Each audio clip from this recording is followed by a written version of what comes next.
Hello everyone. Today we'll be talking about the dental notation system. So before we even get to the notation system, let's just look at our dental formula. Okay. So hope you're able to follow my arrow. So here we've got our central incisor, lateral incisor, canine, first premolar, second premolar, first molar, second molar, and third molar. And then we know it's symmetrical. So this side is the same as that side, and this side is the same as the part below. Okay, so do not forget. Okay, let's just go through it again. Central incisor, lateral incisor, canine, first premolar, second premolar, first molar, second molar, and third molar. And then this is showing the baby teeth. So what you're looking at here was permanent teeth. This is now baby teeth, milk teeth. Okay, so if we look here, so the red one is what? Central incisor, then lateral incisor, then our canine, and we've got our first molar and second molar. Okay, then this is just showing the months at which these teeth appear. So there are three different numbering systems to identify teeth in dentistry. So we've got the universal numbering system, the Palmer notation numbering system, the Federation Dentaire International Numbering System, which we commonly call the FDI numbering system. Okay, so let's start with the universal numbering system. So this system has been adopted by the ADA and is in use by most general dentists today. So tooth number one is the tooth farthest on the right side of your mouth in the upper maxillary jaw. Okay, so tooth number one is the tooth farthest on the right side of your mouth in the upper maxillary jaw. The number continues along your upper teeth towards the front and across the tooth farthest back on the top left side, number 16. Then the number continues by dropping down to the lower mandibular jaw. Number 17 is the tooth furthest back on the left side of your mouth on the bottom.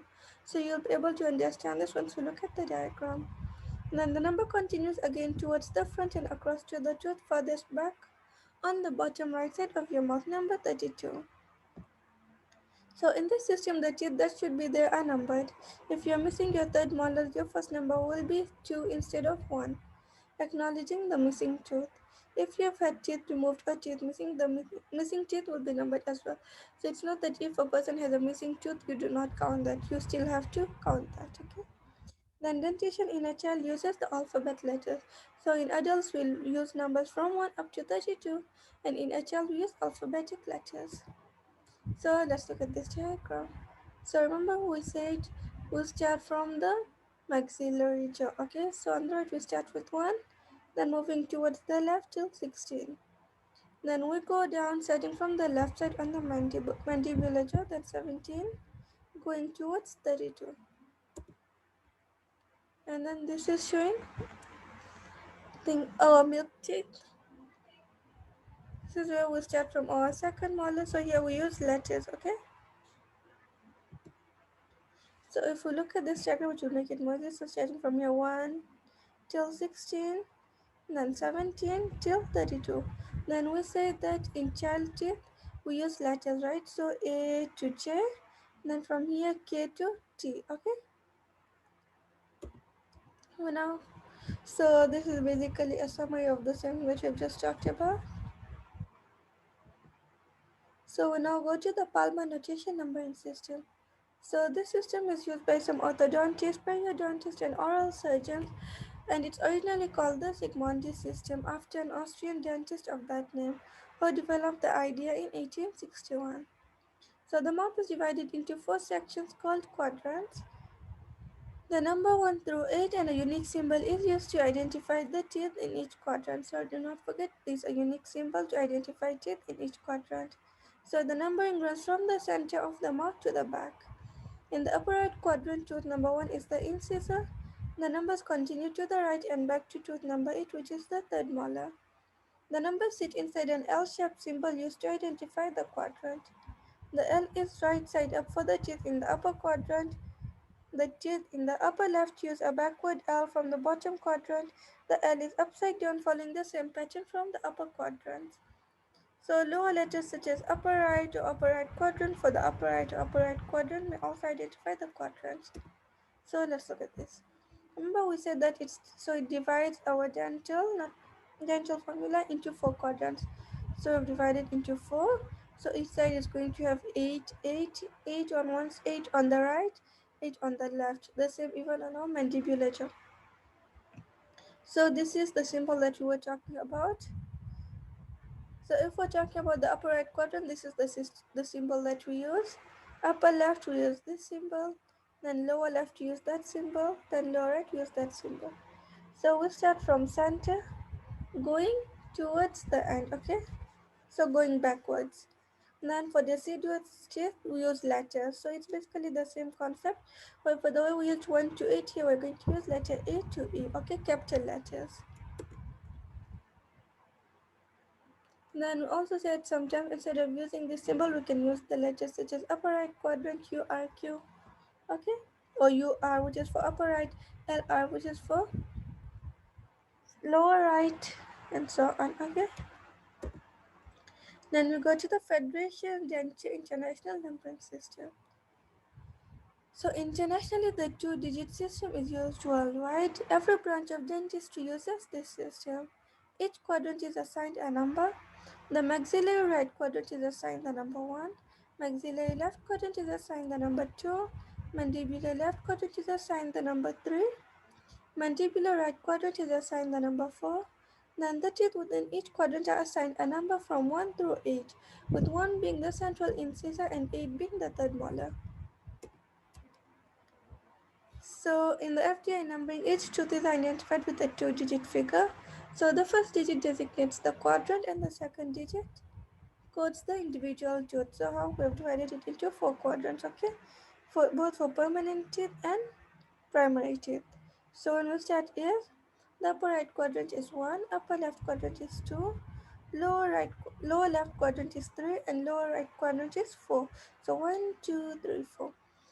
So always the first number that will come will represent the quadrant, and the second number will be representing the individual tooth. So for example, if we're talking about this tooth, so we're going to start with 1, that's going to represent the quadrant, and 4. So it's going to look like 14, however we pronounce it as 1 4, okay? So 1 means the quadrant that it is in, and 4 meaning the number of the individual tooth. So what do we do for the primary teeth? So we go on 5, 6, 7, 8, and then the numbers are the same: 1 to 5, 1 to 5, 1 to 5, and 1 to 5. So this is basically a teeth numbering chart for adult teeth. So if you look at it, has been divided into four quadrants. So for the upper right, we start with 1, 1, 1, 2, 1, 3, 1, 4, 1, 5, 1, 6, 1, 7, 1, 8. Then on the upper left quadrant, it's 2, 1, 2, 2, and so on. Okay. So this is basically a summary diagram showing the various thing naming systems. Okay. So this is the Palmer notation system. We just talk about. Remember this symbol that you were talking about? Yes. So self-assessment questions. So let's start with this one. So I would like it if all of you guys attempt these questions and pause the video right now and try to attempt it. Okay, then you can play it. Okay, so I hope you have tried to attempt to answer these questions. So if we look at the FTI system, what does this arrow represent? So remember we said that in FTA it's divided into four quadrants, right? 1, 2, 3, and 4. So this is the second quadrant and this is the first tooth, okay? So it's going to be what? 2, 1, right? Then let's go here. So this is the third quadrant and this is representing which tooth? Let's go 1, 2, 3, 4. So this is going to be 3, 4. Now let's look at the next arrow. So this is 1, 2, 3, 4, 5, 6, 7. So this is the fourth quadrant and the seventh tooth. So we're going to call it 4, 7. Okay. So basically these are our answers here. 2, 1, 3, 4, 4, 7. So if you got them right, good. If you didn't, don't worry. You can still go through the video and attempt them again. So I'd love it if you guys also try to attempt answering this question using the Palmer notation system and the universal notation system. Okay, let me just go to the universal as well. So universal is 1 with it 1 to 16, right? Then 17 to 32. So this one would be what? 9. So it would be 17, 18, 19, 20, 21. Then this one would be 22, 23, 24, 5, 26, 27, 28, 29, 30, 31. Okay. So here are a few more questions. So you can try answering them and mention your answer in the comment. And if it's correct, I'm going to pin your answers. Okay. And then this is question 3. So basically that's all about the dental notation system. If you like the video, please like, subscribe and comment. Thank you.